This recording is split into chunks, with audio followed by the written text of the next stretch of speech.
सकाळी सकाळी नाश्ता नाही भेटला तरीही काय वाटत नाही, पण चहा नाही भेटला तर दिवसच चांगला जात नाही आणि कुठल्या कामामध्ये मनसुद्धा लागत नाही. ज्या लोकांना चहा प्यायची सवय आहे त्यांच्यासोबत तर असंच होतं. तुम्हालासुद्धा सकाळ सकाळी चहा पिण्याची सवय आहे का? मला कमेंट करून नक्की सांगा.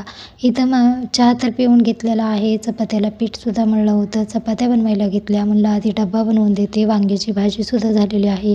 डब्बा बनवला आणि काही स्वयंपाक बनवायचा नाही असं होत नाही, कारण एक एक काही ना काही स्वयंपाक बनवायचाच असतो. आता डब्बा तर दिलेला आहे. मला मेथीची भाजी भाकरसुद्धा बनवायची होती. म्हणलं आधी डब्बा देते, मग जे काय असेल ते बनवते.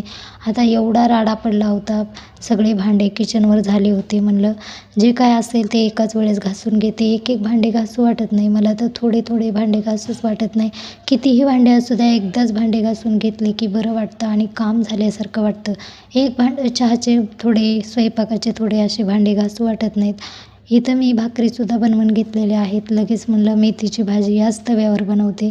तव्यावर बनवलेली मेथीची भाजीच मला आवडते. मी काही कढईमध्ये मेथीची भाजी बनवत नाही. तव्यावर बनवलेली मेथीची भाजीची चवच वेगळी लागते आणि ज्या काही मोकळ्या भाज्या आहेत ना, ते तव्यावर बनवलेल्या एकदम टेस्टीसुद्धा लागतात. आता भांडेसुद्धा घासून घेतले.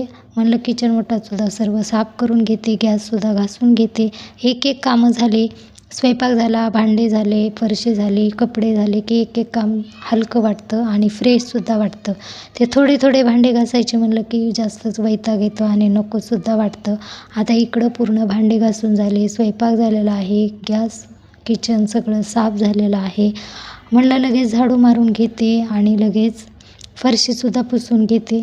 मग असं काही माझा आजचा दिवस होता आणि जेवणसुद्धा करून घेते. म्हणलं आज काही जेवणामध्ये असं होतं. भेटते पुढच्या व्हिडिओमध्ये. बाय.